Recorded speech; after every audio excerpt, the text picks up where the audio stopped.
রব্বা, রব হিসেবে আল্লাহ তোমারে পেয়ে আমরা খুশি। এজন্য আমাদের ইবাদতের সব জায়গায় এই রবের নামের গুণগান আছে না নাই? আমরা যখন রুকুতে যাই আমরা পড়ি সুবহানা রাব্বিয়াল, আবার যখন আমরা সিজদায় যাই আমরা পড়ি সুবহানা রাব্বিয়াল আ'লা। রুকুতে গেলে সুবহানা রাব্বিয়াল আযীম, আবার যখন সিজদায় যাই তখন আমরা পড়ি সুবহানা রাব্বিয়াল আ'লা। আবার কবরের জীবন যখন আমরা শুরু করে দিব, কবরের প্রথম প্রশ্ন হবে তোমার রবের নাম কি? আমরা বলবো আল্লাহ আমারে রব, আল্লাহ আমারে রব, এই রবি আমার সব। দমে দমে তনু মনে তারি অনুভব, তোমার দুনিয়াতে আমি যেদিকে তাকাই নতই নেয়ামতে ডুবে আছি সবাই। পাক পাখালির গানে শুনি তসবিহ কল রব, তসবিহ কল রব, আল্লাহ আমারে রব, এই রবি আমার সব। সুবহানাল্লাহ, কি অসাধারণ কথামালা। আল্লাহ আমার রব, এই রবি আমার সব। আল্লাহ যদি আমার সাথে থাকে পৃথিবীর কোনো শক্তি আমার থামাতে পারবে না। চিল্লায় বলেন ঠিক কিনা? আর এই রবকে যদি তুমি হারাও, রব যদি আমার বিপক্ষে চলে যায়, পৃথিবীর কোনো শক্তি আমার কোনো উপকার করতে পারবে? এজন্য বিশ্বনবী বলতেন ইযা সাআলতা ফাসআলিল্লাহ ওয়া ইযা ইসতাআনতা ফাসতাইন বিল্লাহ। যখন সাহায্য চাইতে মনে চাইবে, সাহায্য চাইবা কার কাছে? আমাদের কোনো গুরুত্বপূর্ণ ঘটনা ঘটলে, গুরুত্বপূর্ণ লাইফ ইভেন্ট ঘটলে, কিংবা আমরা কোনো বিপদে বললে সবার আগে আমরা ফেসবুকে শেয়ার দিই, ঠিক না? কথা কন, ফেসবুক অ্যাকাউন্ট নাই কার কার দেখি, ওই আল্লাহর ওলিদেরকে একটু দেখে রাখি। মাশাআল্লাহ, অনেকের নাই, অনেকের ফেসবুক অ্যাকাউন্ট নাই। তো এটার ভালো কাজে লাগানো উচিত। যেটাই আমরা করি এটা যেন ইসলামের পক্ষে যায়, ঠিক কিনা? মিন হুসনি ইসলামিল মারই তানকুহু মা লা ইয়ানিহি। ব্যক্তির ইসলামের সৌন্দর্য হচ্ছে যে অনর্থক কাজ ব্যক্তি করবে না। যে কাজে সওয়াব আছে, যে কাজে কল্যাণ আছে, ব্যক্তি শুধু ওই কাজটা করবে। চিৎকার করে বলেন ঠিক কিনা? অনর্থক কাজ করা ঠিক না, অনর্থক কথা বলা ঠিক না, অনর্থক সম্পদ নষ্ট করা ঠিক না, অনর্থক টাইম পাস করা ঠিক না। কারণ মুমিন জানে মা ইয়ালফিযু মিন কাউলিন ইল্লা লাদাইহি রাকিবুন আতীদ। মুমিনের জিহ্বা দিয়ে যা বের হয় তার প্রতিটি শব্দ পাই পাই করে হিসাব নেবে কে? আমাদের জীবনে অনর্থক কথা আছে না নাই? চায়ের দোকানে বসলে নিমসারে আছে নাকি এগুলা? অপ্রয়োজনীয় আলাপ, নিজেরও কাজে লাগে না, ফ্যামিলিরও কাজে লাগে না, ইসলামেরও কাজে লাগে না, খালি খোসাখুঁজে ঠেলাঠেলি বাড়ায়। এরকম ডাকাত আছে না নাই? অপ্রয়োজনীয় কথা, অপ্রয়োজনীয় কাজও আছে না নাই এদেশে? দেদারসে মানুষ করে বেড়াচ্ছে অপ্রয়োজনীয় কাজ। হুজুরে পাইলে হাজার হাজার ছবি আছে না নাই? এটা অপ্রয়োজনীয় না? হজে গিয়েছিলাম এবার, কমসে কম 10,000 ছবি তুলছে আমার সাথে হাজিরা। অপ্রয়োজনীয়, প্রয়োজন নাই। এসেছে ইবাদত করতে, হুজুর একটা সেলফি। ইয়াং ছেলেপেলারা সেলফি তুলে বেশি। আর বুঝলাম না আঙ্গুল দুটার এরকম করে রাখ। আমি বললাম এটা কি? হুজুর ইটস গ্যাংনম স্টাইল। এটা কি? Gangnam style. এরকম বাঘা করে থাকবে আর এরকম দুটা ছবি তুলবে। এগুলো অনর্থক। মুমিন ওই কাজ করবে যে কাজটা constructive, fruitful for him, for his family and for the society, যেটা তার নিজের কাজে আসবে, যেটা তার ফ্যামিলির কাজে আসবে, যেটা সমাজের কাজে আসবে। এই কাজগুলো করার দরকার আছে না নাই? আমার দেশের যুবক ছেলেগুলো অপ্রয়োজনীয়, কোনো কারণ নাই এই সমস্ত কাজে ঝগড়া বিবাদে আলাপে লিপ্ত থাকার কারণে তাদের যে ইনোভেটিভ পাওয়ার আল্লাহ তাআলা দিয়েছেন এটাকে তারা কাজে লাগাতে পারে না। আমাদের দেশের যুবকদের কিন্তু অনেক ম্যারিড, তারা যখন পৃথিবী ওই অফারকে ক্যান্সেল করে ওই যুবক বলে ইন্নী আখাফুল্লাহ, আমি এই পরকীয়ার দিকে যেতে পারি না, কারণ আমার অন্তরে ভয় আছে একজনের, তিনি কে? যাদের হৃদয়ে আছে আল্লাহর ভয় তারা কবু পথ ভুলে যায় না। আল্লাহর প্রেম ছাড়া এই দুনিয়া কারো কাছে কোনো কিছু চায় না, ঠিক না? রাতের আধারে যারা সেজদাতে রয়, দু চোখের স্রোতে নদী যেন বয়। আল্লাহু আকবার। তো তাহাজ্জুদ পড়বে কখন? ফজরে তো পড়তে পারেন, আছে না নাই? রাতের আধারে যারা সেজদাতে রয়, দু চোখের শ্রুতে নদী যেন বয়, ছলনার হাতছানি যতই ডাকুক পেছনে ফিরেও সে তাকায় না। যাদের হৃদয়ে আছে আল্লাহর ভয়, তারা কবু পথ ভুলে যায় না।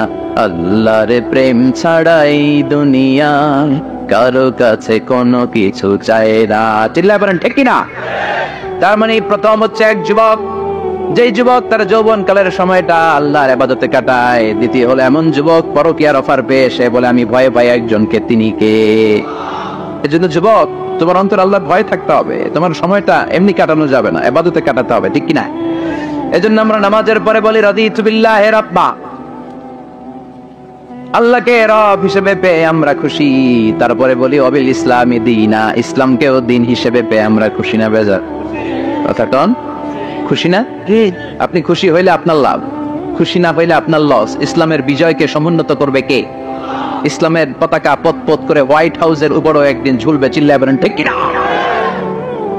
আল্লাহ বলেন খবরদার, ফু দিয়ে ইসলামের বাতি তোরা নিভাতে পারবি না। ইউরিদুনা লিউতফিউ নূরাল্লাহি বিআফওয়াহিহিম ওয়াল্লাহু মুতিম্মু নূরিহি ওয়ালাউ কারিহাল কাফিরুন। ইসলাম বিরোধীরা চায় মুখের ফুৎকারে ইসলামের বাতিকে নিভিয়ে দিতে। আল্লাহ বলে খবরদার, ষড়যন্ত্র করে লাভ নাই, ইসলামের বিজয় আমি নিশ্চিত করে দেব।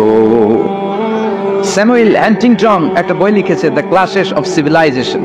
ওই বইতে তিনি বলেছেন এই যে সভ্যতার সন্ধান, এত সভ্যতা, চায়না সভ্যতা, আর্য সভ্যতা, বৈদিক সভ্যতা, সিন্ধু সভ্যতা, মহেঞ্জোদারো সভ্যতা, ইরাকীয় সভ্যতা, মিশরীয় সভ্যতা, একটার পর একটা সভ্যতা পৃথিবীতে এসেছে, একটার পর একটা সুপার পাওয়ার। এখন সুপার পাওয়ার হচ্ছে ইউনাইটেড স্টেটস অফ আমেরিকা, ধারণা করা হচ্ছে এরপরে চায়না হবে সুপার পাওয়ার, আবার অনেকে বলছে এরপরে ইন্ডিয়া হবে সুপার পাওয়ার। এভাবে একটার পর একটা সুপার পাওয়ার যাওয়ার পরে সর্বশেষ যে সুপার পাওয়ারটা পৃথিবীর বুকে মাথা উঁচু করে দাঁড়িয়ে থাকবে সেটার নাম হচ্ছে ইসলাম। সেটার নাম কি? তার নমুনা গোটা বিশ্বব্যাপী আছে না নাই? ইসলামকে যত দমাইতে চায় এটা আরো উপরের দিকে ওঠে। সুবহানাল্লাহ কইবেন না? ইসলামের বৈশিষ্ট্য হচ্ছে চারা বীজের মতো। চারা বীজ তো আপনারা চিনবেন, নিমসালের মানুষ। বীজ, ইসলাম হচ্ছে বীজের মতো। ইসলামের শত্রুরা ইসলামকে মাটিতে গেড়ে দিতে চায়, কিন্তু ইসলাম হচ্ছে বীজের মতো, চারা বীজ। চারা বীজ মাটিতে গেড়ে দিলে কি হয়? কথা কন, আরো গজিয়ে ওঠে, মাটি ফেড়ে উপরের দিকে উঠে চিৎকার করে বলেন ঠিক কিনা? ইসলাম হচ্ছে টিউবের মতো। টিউব, পুকুরে যারা নতুন সাঁতার কাটতে যায় ডুবে যাতে মারা না যায়, টিউব নিয়ে সাগরের মধ্যে, এদের স্বপ্ন এমআইটির ভিতরে ইসলাম ঢুকে গেছে। এজন্য ইসলামের আলোকে কেউ নিভিয়ে দিতে পারবে? ইসলামের গতিকে কেউ থামিয়ে দিতে পারবে? এটা সত্য। এজন্য ইসলামের বিজয় সুনিশ্চিত। আমরা যারা লেগে থাকতে পারবো আমাদের কপালকে উজালা করে দিবে কে? আর বিরোধিতা যারা করবো তাদের সব শেষ, দুনিয়াও শেষ, আখিরাতও আমও শেষ, সালাও।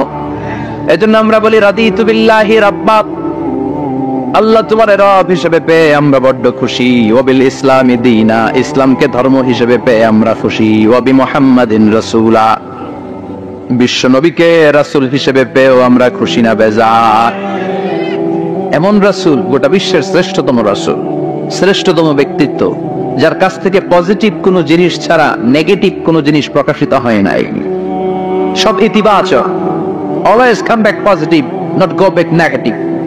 সব সময় পজিটিভ বলতেন, পজিটিভ ভাবতেন, পজিটিভ কাজ করতেন। কোন নেগেটিভ, নেতিবাচক কোনো কিছু বিশ্বনবীর জীবনে খুঁজে পাওয়া যায় না? চিল্লায় বলেন খুঁজে পাওয়া যায়? As a father, as a husband, as a commander, as a lawyer, as a reformer of the society, Muhammad is the superman of the world. গোটা বিশ্ব এখন তাকে সুপারম্যান ভাবতেছে, boss, boss of the all bosses. পৃথিবীতে যত বস এসেছে সব বসের সবচেয়ে বড় বস হচ্ছে বিশ্বনবী মুহাম্মদ সাল্লাল্লাহু। এজন্য আমরা বলি নবী মুহাম্মাদিন রাসূলা, আল্লাহকে রব হিসেবে পেয়ে আমরা যেমন খুশি, ইসলামকে ধর্ম হিসেবে পেয়ে তেমন খুশি, বিশ্বনবীকেও রাসূল হিসেবে পেয়ে খুশি না বেজার? কথা কন। এই বিশ্বনবীর ভালোবাসা যদি অন্তরে না থাকে জান্নাতে ঢোকা যাবে নাকি? আল্লাহর ভালোবাসা, বিশ্বনবীর ভালোবাসা অন্তরে থাকার দরকার আছে না নাই? আল্লাহকে যে পাইতে চায় হযরতকে ভালোবেসে अर्श कुर्सी लौह कलम ना चाইতে পেয়েছে সে হযরত কে ভালোবেসে अर्श कुर्सी लौह कलम ना চাইতে পেয়েছে সে চিল্লায় বলেন ঠিক কি না নবীর ভালোবাসা অন্তরে থাকতে হবে তাহলে তিনটা জিনিসের ঘোষণা আমরা দেই নামাজের পর আল্লাহকে রব হিসেবে পেয়ে আমরা খুশি ইসলামকে ধর্ম হিসেবে পেয়ে খুশি বিশ্বনবীকে রাসূল হিসেবে পেয়ে খুশি আবার এই কিতাবটারে সংবিধান হিসেবে পেয়ে আমরা খুশি না বেজার এটার আলোকে আমাদের সমাজ প্রতিষ্ঠিত হোক মদিনার সমাজ হোক সোনালী সমাজ হোক আলোকিত সমাজ হোক আমরা চাই কি চাই না এই কোরআনের আইন দিয়ে আমার দেশ চলুক আমরা চাই কি চাই না এই কোরআনে ধর্ষকদের বিচার আছে না নাই অবিবাহিত ধর্ষক হলে 100 বার আর যদি বিবাহিত ধর্ষক হয় ডেথ পেনাল্টি সৌদিতে করে হেড অফ মাথাটাকে নুইয়ে তলোয়ার দিয়ে এক কোপ মেরে গর্দানটা আলাদা করে দেয় ঠিক কি না অনেক দেশে ডেথ পেনাল্টি করে হ্যাঙ্গিং এর মাধ্যমে ফাঁসির মাধ্যমে দর্শনের বিচার বাংলাদেশে সহজে পাওয়া যায় না কিন্তু কোরআন দিয়ে বিচার করলে ওই বিচার আছে না নাই নোয়াখালীর এক বোনকে দর্শন করা হয়েছে গোটা বাংলার জমিনে এই নিউজটা আছে না নাই কোরআনের বিচার থাকলে আলটিমেটার মতো 24 ঘন্টা 24 আওয়ার্স এর মধ্যে ধর্ষককে ডেকে এনে বাইতুল মোকাররমের স্কয়ারের সামনে লক্ষ মানুষের চোখের সামনে ফাঁসির রশিতে ঝুলিয়ে দেওয়া হতো বড় বড় চোরগুলোর হাত কেটে দেওয়া হতো কলা চোর ডিম চোর মুরগি চোর না বড় বড় সাইজের চুরি যারা করে 1000 কোটি টাকা মেরে দেয় দেশের 12টা বাজিয়ে দেয় দেশের 10-এর সর্বনাশ করে সিমেন্ট খাইয়া টিন খাইয়া রড খাইয়া সব হজম করে ব্রিজ ভেঙে গেলে ব্রিজের ভেতরে পাওয়া যায় বাঁশ তার মানে রড গেছে কই হ্যাঁ পেটে এগুলোর এক একটার পেটে 10টা করে পাটস তুলে দিয়েছে আল্লাহ 10টা স্টোমাক না থাকলে রড হজম হয় কথা কয় না এগুলোর বিচার হওয়ার দরকার আছে না নাই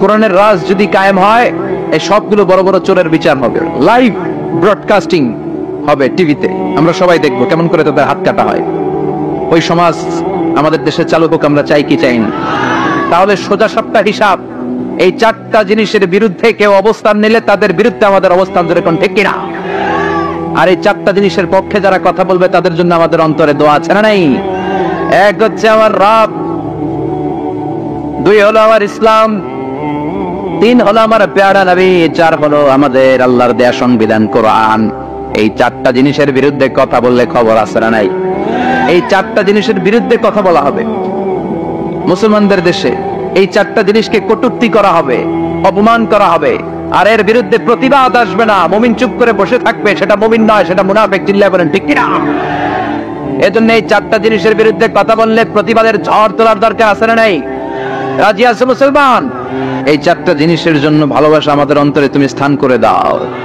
এগুলোকে পুঁজি করে যেন আমরা জান্নাতের অধিকারী হতে পারি তুমি তৌফিক দাও আর জোরে পড়েন আমিন আজকে আমরা যে বইটা থেকে কথা শুনবো বইটার নাম কি বলেন আরো জোরে বলেন কি নাম আজকে আমরা জানার নিয়তে শিখার নিয়তে আমাদের আখিরাতটাকে সুন্দর করার নিয়তে কোরআন থেকে কিছু কথা শুনবো ইনশাআল্লাহ পড়েন আরো জোরে পড়েন ইনশাআল্লাহ আমাদের সবকিছু হয়ে যাচ্ছে শো অফ মাহফিল হয়ে যাচ্ছে শো অফ আলোচনাগুলো হয়ে যাচ্ছে শো অফ লোক দেখানো ভাব অন্তরে ইখলাস নাই আল্লাহর প্রতি দরদ নাই স্রষ্টার প্রতি অগাধ বিশ্বাস আর ভালোবাসা নাই আমাদের ডে টু ডে লাইফের চিত্র যদি আমরা খেয়াল করি তাহলে দেখবো our spirituality is going down our লিল্লাহিয়াত ইখলাস ইজ গোয়িং ডাউন আমাদের ইখলাস যাচ্ছে নিচের দিকে মানে কমছে ডিক্রিজিং ডে আফটার ডে কিন্তু our greed our jealousy our arrogance আমাদের অহংকার আমাদের ক্ষমতার প্রতি লোভ আমাদের হিংসা এগুলো দিন দিন উপরের দিকে যাচ্ছে চিল্লা এখন ঠিক কিনা এই তাফসীর মাহফিলগুলোর মূল উদ্দেশ্য হচ্ছে আমাদেরকে রাইট ট্র্যাকে নিয়ে আসা we should come back to the right track train যদি লাইনচ্যুত হয় অ্যাক্সিডেন্টের সম্ভাবনা আছে না নাই লাইনচ্যুত হয়ে গেলে রেল কর্তৃপক্ষ এটাকে এসে আবার লাইনে তুলে দেয় ঠিক কিনা কোরআনের 101 নম্বর সূরা এটা আল কোরআন আল কারীমের 30তম পারায় অবস্থিত একটা সূরা। আমাদের অনেকেরই মাশাআল্লাহ মুখস্থ আছে না? ইমাম সাহেব নামাজে প্রায় পড়ে, অনেকেরই মুখস্থ। শুনতে শুনতে কবে যে মুখস্থ হয়েছে আমাদের নিজেরাও জানি না। সুবহানাল্লাহ পড়ে। কোরআনের ভিতরে খালি বরকত, এটার সাথে লাগলেই বরকত, মসজিদে গেলেই বরকত। মনের অজান্তে আমরা এই সূরাকে মুখস্থ করে ফেলেছি। কিন্তু এই সূরার ভেতরে যে আল্লাহ কিয়ামতের এত চমৎকার নকশা এঁকেছেন, এত প্রামাণ্য বর্ণনা দিয়েছেন, এটা আমরা অনেকে জানিই না। আসুন আমরা এই সূরার আলোকে দেখার চেষ্টা করি যে কিয়ামতটা কিরকম হবে। আল্লাহ একটা শব্দকে এই সূরার শুরুতে 3 বার উল্লেখ করে আমাদের দৃষ্টি আকর্ষণ করেছেন। আল্লাহ tried to draw our attention by mentioning 3 times a word, and that is al-qari'ah. al-qari'ah শব্দটাকে তিনি 3 বার উল্লেখ করে আমাদের দৃষ্টি আকর্ষণ করেছেন। একটা শব্দ 3 বার বললে মানুষের দৃষ্টি আকর্ষিত হয় না? যেহেতু এটা আরব দেশে নাজিল হয়েছে, আবার মক্কায়, মক্কার লোকেরা আরবি বোঝে, তাদেরকে প্রথম বলা হলো আল-কারিয়া। তারা ফিরে তাকালো, কি আল-কারিয়া? আবার বলা হলো মাল কারিয়া, কি মাল কারিয়া? আবার বলা হলো ওমা আদরাকা মাল কারিয়া। আবার তারা ফিরে তাকাও। দৃষ্টি আকর্ষণের জন্য আল্লাহ তাআলা 3 বার এই শব্দটা বলেছেন। এজন্য এই শব্দের একটা সিগনিফিকেন্স, একটা গুরুত্ব, অর্থবহ একটা মানদণ্ড আছে না নাই? আল কারিয়া শব্দের অর্থ হচ্ছে বিকট আওয়াজ। আল কারিয়া মানে কি? কথা বলেন, আরো জোরে বলেন। বিকট আওয়াজ। এই বিকট আওয়াজটা তৈরি করার জন্য আল্লাহ তাআলা একজন ফেরেশতা তৈরি করেছেন, যার নাম হচ্ছে ইসরাফিল। নাম কি? আমাদের মধ্যে অনেকের নাম কিন্তু আমরা ইসরাফিল রাখি, তাই না? ইসরাফিল আছে না নাই? আজরাইল কিন্তু রাখে না। ডরে কেন রাখে না? ভয় পায়। কিন্তু ইসরাফিল আছে, আমার পরিচিত অনেকে আছে ইসরাফিল। তো এই ফেরেশতার পা হচ্ছে জমিনের নিচে, মাথা হচ্ছে আকাশের উপরে। এই ফেরেশতার কাজ হচ্ছে ওই বিকট শব্দ তৈরি করা। উনি একটা সাইরেনের মধ্যে ফু দিবেন, হুইসেল দিবেন, ট্রাম্পেট। ওই ট্রাম্পেটে, ওই সাইরেনে, ওই হুইসেলে ফু দিলেই শুরু হয়ে যাবে আল কারিয়া। মাল ওমা আদরাকা মাল। এই ফেরেশতার দায়িত্বই হচ্ছে ওই বাঁশির মধ্যে ফু দেয়া। হুইসেল, সাইরেন, ট্রাম্পেট, আরবিতে এটাকে বলা হয় আসুর। ইযা নুফিখা ফিস সূরি নাফখা ওয়াহিদা। যখন তিনি ওই সিংহে একটা ফু দিবেন, সব লন্ডভন্ড হয়ে যাবে, কিচ্ছু খুঁজে পাওয়া যাবে না। আল্লাহ ওনাকে তৈরি করেছেন শুধু এই হুইসেলের মধ্যে, বাঁশির মধ্যে 3টা ফু দেওয়ার জন্য। কয়টা? উনি সৃষ্টির শুরু থেকেই এই বাঁশিটাকে 2 ঠোঁটের মাঝখানে রেখে আল্লাহর আরশের দিকে তাকিয়ে আছে, and just waiting for the green signal। আল্লাহর পক্ষ থেকে সবুজ সংকেতের অপেক্ষায়। যখনই আল্লাহর অর্ডার করবে, তখনই শুরু হয়ে যাবে আল কারিয়া। মাল ওমা আদরাকা মাল। সৃষ্টির শুরু থেকেই ইসরাফিল ফেরেশতা বিশাল সিংহাটাকে 2 ঠোঁটের মাঝখানে করে আরশের দিকে তাকিয়ে আছে, কখন আল্লাহ অর্ডার দিবে। অর্ডার দিতে দেরি, ফুৎকার দিতে দেরি নাই, ঠিক কিনা? বিকট আওয়াজ, গগন বিদারী শব্দ, প্রচন্ড একটা সাউন্ড, জাইগান্টিক সাউন্ড, যে আওয়াজ, যে শব্দ কেউ শুনে নাই। এজন্য আল্লাহ বললেন আল কারিআতু মাল কারিআতু ওয়া মা আদরাকা মাল কারিয়া। সে আওয়াজটা ভয়ঙ্কর আওয়াজ। এটা বজ্রপাতের মতো না, এটা ট্রাকের টায়ার পাংচার হলে যে আওয়াজ হয় ওই আওয়াজের মতো না, গ্যাসের সিলিন্ডার ব্রাস্ট হয়ে গেলে যে আওয়াজ হয় ওই আওয়াজের মতো না, প্রাইমারি স্কুলে দপ্তরে যখন ছুটির ঘন্টা বাজায় ওই আওয়াজের মতো না। ওই আওয়াজটা এমন আওয়াজ, ওই আওয়াজ পৃথিবীর কেউ শোনে নাই। সেটার নাম হচ্ছে আল কারিয়া। মাল ওমা আদরাকা মাল।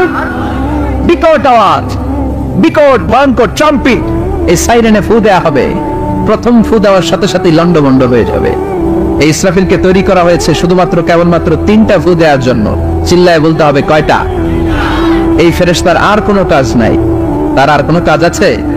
ঠিক যে মুহূর্তে, এখন আমার ঘড়িতে বাজে 9:50, রাত 9:50, ঠিক এই মুহূর্তে যখন আমরা তাফসীর শুনছি, ঠিক এই মুহূর্তেও ইসরাফিল ফেরেশতা সিংহাটাকে 2 ঠোঁটের মধ্যে লাগিয়ে আল্লাহর আরশের দিকে তাকিয়ে আছে। ওই যে সৃষ্টির শুরু থেকে তাকিয়ে আছে, আজ অবধি তাকিয়ে আছে। যখনই গ্রিন সিগন্যাল আসবে, মুহূর্তেই শুরু হয়ে যাবে আল কারিয়া। মাল ওয়া মা আদরাকা মাল। আল্লাহ বললেন সে আওয়াজটা হবে বড্ড ভয়ঙ্কর। প্রথম ফুৎকার যখন দেয়া হবে, এটার বলে নাফখাতুল ফাজা। দুনিয়ার সব মানুষগুলো অবাক হয়ে যাবে, পুরো পৃথিবীটা কেঁপে উঠবে, পৃথিবীর বিল্ডিং গুলো দুমড়ে মুচড়ে পড়বে, পৃথিবীর বড় বড় যত পাহাড় গুলো আছে তুলার মতো বাতাসে পাহাড় গুলো তুলিত হতে থাকবে। আল্লাহু আকবার। আল্লাহ বললেন ইয়াউমা ইয়াকুনুন নাসু কালফারাশিল মাবথুস ওয়া তাকুনুল জিবালু কালআইনিল মানফুশ। সেদিন মানুষগুলো বিক্ষিপ্ত পতঙ্গের মতো নিক্ষিপ্ত হবে, যখন আল কারিয়া এই বিকট আওয়াজটা হবে।